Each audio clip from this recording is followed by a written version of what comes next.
Hai, welcome to Artocles. Ada banyak kisah kriminal maupun peristiwa aneh mendadak yang terjadi di belahan dunia ini setiap hari. Lebih dari 50%-nya bahkan tidak memiliki konflik dan motif.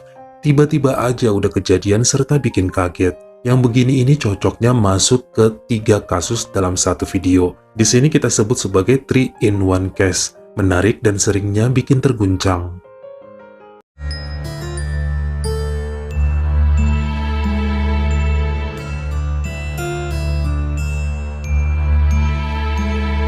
Aditya Jadhav adalah seorang pemuda yang berasal dari kota Kolhapur, Provinsi Maharashtra, negara India. Dia merupakan anak petani lulusan SMP yang sudah bekerja sana-sini sejak usia 15 tahun untuk membantu keuangan keluarga serta menafkahi adik-adiknya.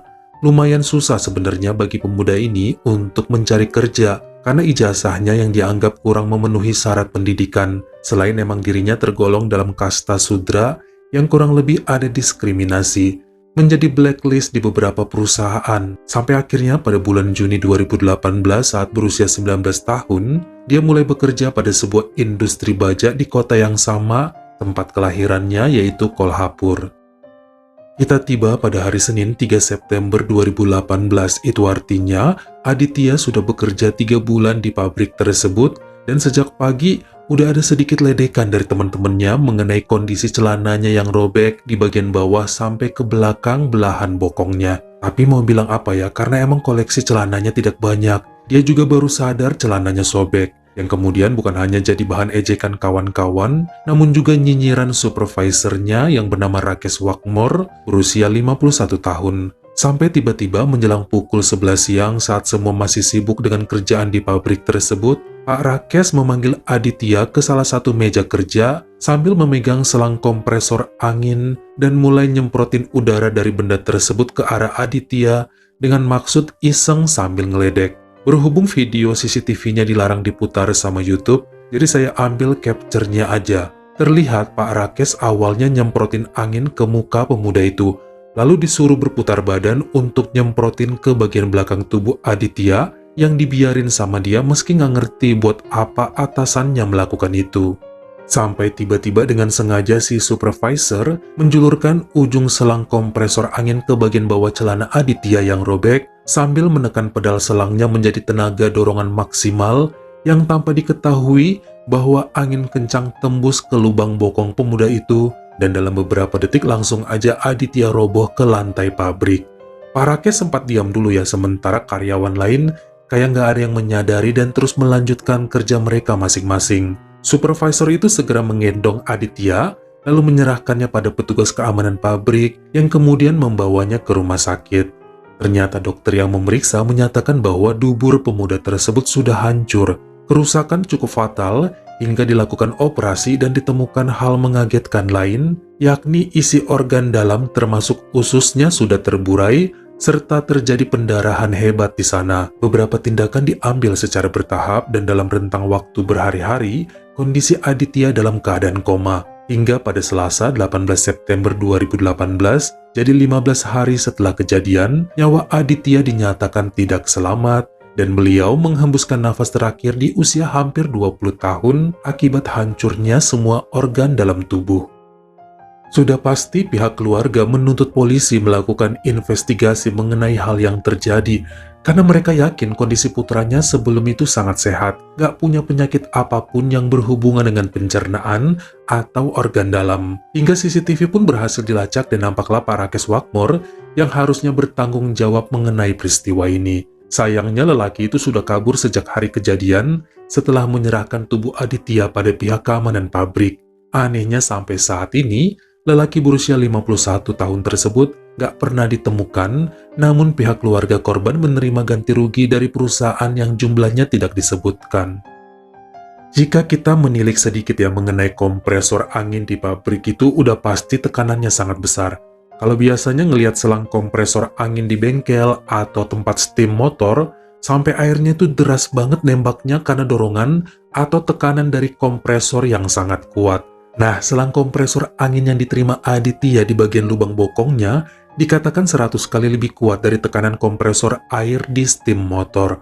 Makanya langsung merusak yang berakibat pada hilangnya nyawa si sulung tersebut. Bahkan dokter bilang efeknya sama dengan seseorang yang terkena ledakan bom pada suatu perang. Kasian juga ya.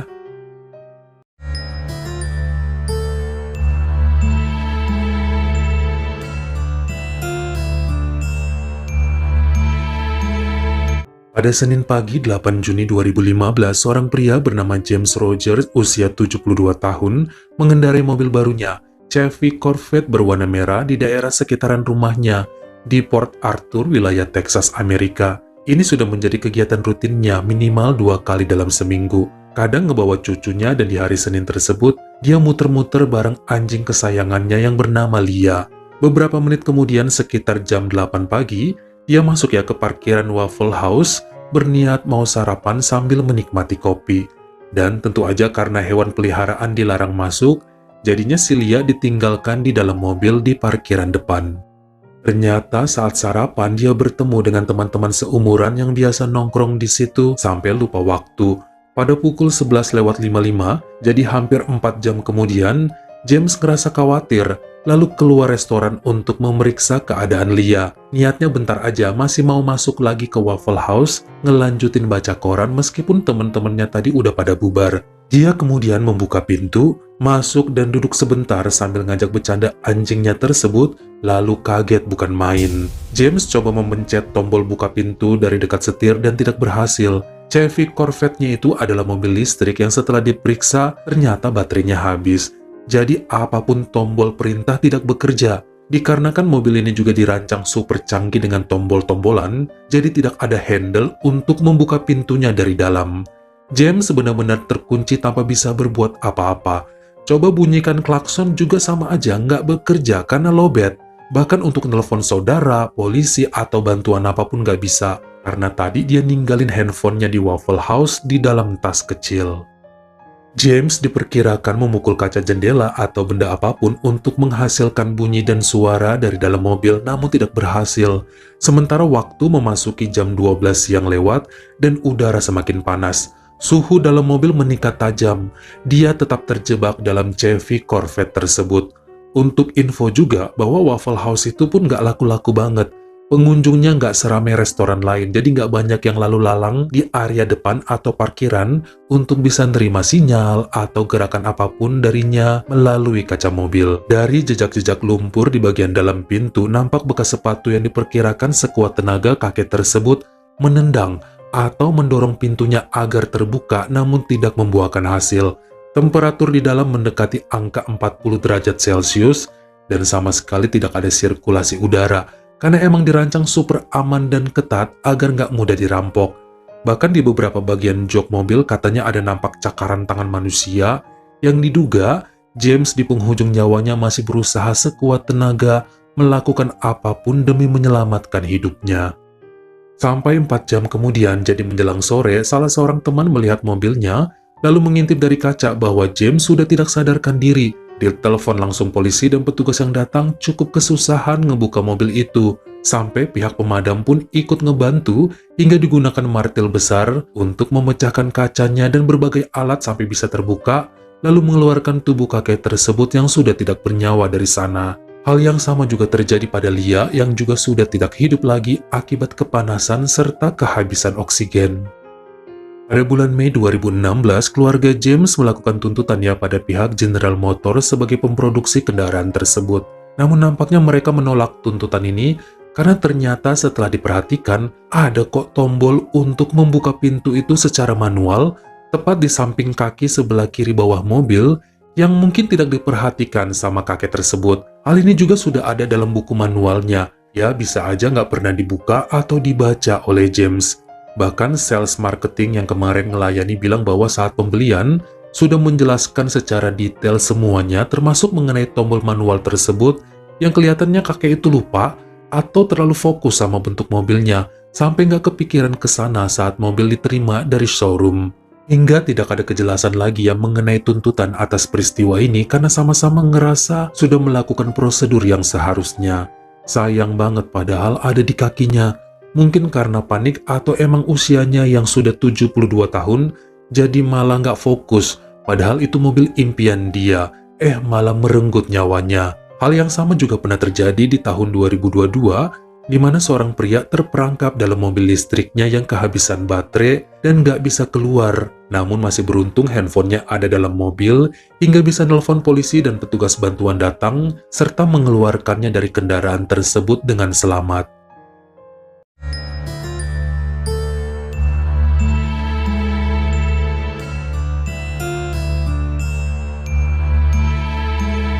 Daifong Sopon adalah seorang pria berusia 29 tahun yang bekerja sebagai kuli bangunan di kota Chabarmon, Provinsi Kampong Spo, negara Kamboja. Menikah di tahun 2017 dengan Agi, serta dikaruniai anak pada pertengahan 2018. Banyak yang menilai dirinya kalem dan setia pada keluarga kecilnya, hingga rela melakukan apapun untuk bisa memenuhi kebutuhan hidup serta membahagiakan mereka.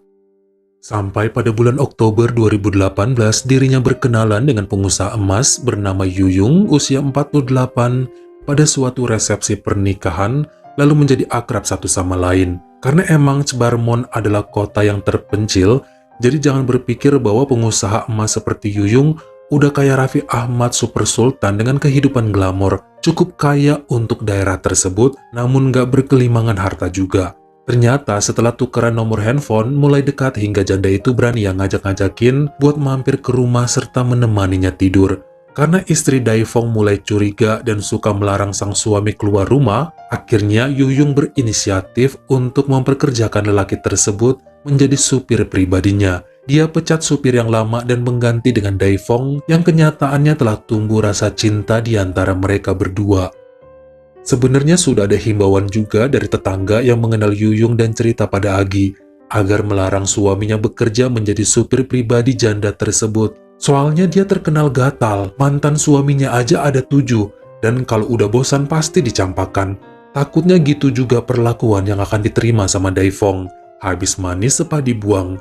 Malah ngeri juga kan ntar kena penyakit yang aneh-aneh, karena yakin pasti disuruh memuaskan Yuyung juga di atas kasur. Namun saat disampaikan hal itu pada sang suami, Daifong menolak segala tuduhan. Dirinya ngaku benar-benar kerja jadi supir tanpa ada modus apa-apa di balik profesi tersebut. Lagi pula nggak mudah kan cari kerja. Dia udah capek bertahun-tahun jadi kuli bangunan. Resikonya cukup besar tanpa ada tanggung jawab dari bos jika terjadi kecelakaan kerja, dan badannya juga suka sakit untuk hal tersebut. Jadi supir lebih nyaman, gajinya lebih besar, dan ada jaminan keselamatan kerja dari Bu Yuyung juga jika terjadi apa-apa. Nampaknya Agi menurut aja karena dia tahu suaminya lebih mengerti tentang profesi yang dijalanin. Dia percaya sejak dulu sama Daifong, dan emang terbukti nggak pernah melanggar janji cinta semenjak pacaran. Setia banget orangnya. Pada hari Sabtu 26 Januari 2019, jadi sekitar 2 bulanan menjadi supir pribadi, Daifong disuruh mengantarkan Yuyung untuk menemui salah satu kliennya yang berada di wilayah Angserei berhubungan dengan tagihan bisnisnya. Jaraknya sekitar 4 jam perjalanan dari rumah Yuyung dan janjinya sih tidak akan menginap. Awalnya sang istri ngerasa ragu karena Daifong sempat bilang juga, kalau emang ntar kemalaman bisa jadi nginap ya, jangan ditunggu, jangan khawatir dan akan segera dikabari. Akhirnya berangkatlah keduanya pada jam 10.30 menjelang siang, dan selama di perjalanan emang Yuyung udah ngegodain Daifong terus sambil bercerita hal-hal nakal dan kotor yang membuat perjalanan kala itu menjadi menegangkan serta berkeringat. Sampai digrepe-grepe saat nyetir juga sama si Yuyung, tetap aja lelaki itu berusaha kalem. Gak bisa nolak, namanya juga bos. Duit lebih penting, uang segalanya. Sampai 2 jam kemudian menjelang pukul 1 siang, Daifong masuk ya ke sebuah SPBU bernama LHR guna mengisi bahan bakar untuk beberapa menit. Tempatnya agak di pinggiran dan sekitaran SPBU juga masih perkebunan serta ada sungai di bagian belakang. Keadaan kala itu sepi hingga Yuyung pun turun menuju ke sebuah toilet kecil yang ada di bagian pinggir SPBU. Ternyata saat kembali ke mobil, wanita itu ngasih tahu bahwa keadaan sunyi, tentram, nyaman, lalu mengajak Daifong untuk turun sebentar ke toilet untuk mantap-mantap main cepat supaya perjalanan selanjutnya bisa enak dirasa tanpa menahan nafsu di kepala. Sempet ngobrol karena takut ketahuan atau ada yang bakal marah, akhirnya lelaki itu mau juga dan keduanya masuk ke salah satu bilik toilet yang emang diperuntukkan untuk 1 orang aja. Ada 2 toilet yang campur ya, bisa cewek atau cowok, karena tuh yang masuk harusnya per 1 orang. Kondisi kamar kecil itu apa adanya banget. Keduanya melakukan berbagai macam gerakan dan posisi untuk mencapai kenikmatan masing-masing. Sampai kemudian saat lagi asiknya, tanpa diduga ada seekor kalajengking mulai naik dari paha belakang Daifong hingga tiba-tiba udah nemplok aja di kemaluan pria tersebut. Dari tadi dikirain itu tangan Yuyung yang ngelus-ngelus bagian belakang, jadi nggak sadar hewannya naik. Makanya mendadak wanita tersebut menjerit sambil nunjuk-nunjuk, lalu lari ketakutan keluar toilet. Sementara Daifong coba menarik hewan itu dari anunya, namun jepitan dan gigitannya sudah sangat tajam menancap di permukaan anunya. Dia berteriak hingga seorang petugas datang untuk menolong. Noda merah netes kemana-mana, yang membuatnya semakin histeris hingga dilarikan ke rumah sakit terdekat. Tidak dijelaskan ya jenis kalajengking apa yang menyerang tersebut. Namun 14 jam kemudian, nyawa Daifong tidak terselamatkan akibat racun yang menyebar dari binatang itu. Agi sempat mendapat dorongan dari keluarga untuk menuntut Yuyung atas kepergian suaminya. Namun dia nggak ngerti apa-apa, nggak punya keberanian dan ada intimidasi yang dilakukan Yuyung hingga membuatnya ciut. Akhirnya tidak ada yang bertanggung jawab atas tragedi tersebut. Bagaimana menurut kamu? Mana dari 3 kisah tadi yang sebenarnya bisa aja dengan mudah dihindari tanpa harus memakan korban jiwa? Kalian komen di bawah. Kalau kamu suka sama video ini, jangan lupa klik like serta tombol share-nya. Buat yang baru pertama kali mampir, atau udah sering mampir tapi belum berlangganan, jangan lupa klik dulu tombol subscribe, dan juga dinyalain notifikasinya, supaya lain kali kalau misalnya saya upload video baru, kamu jadi orang pertama yang tahu. Follow juga Instagram saya jika berkenan, di Artokels S-nya 2, dan jangan lupa untuk nontonin semua video saya yang lainnya. Ingat ya, tetap jaga jari dan juga lidah kita, supaya nggak nyakitin hati orang lain. Terima kasih.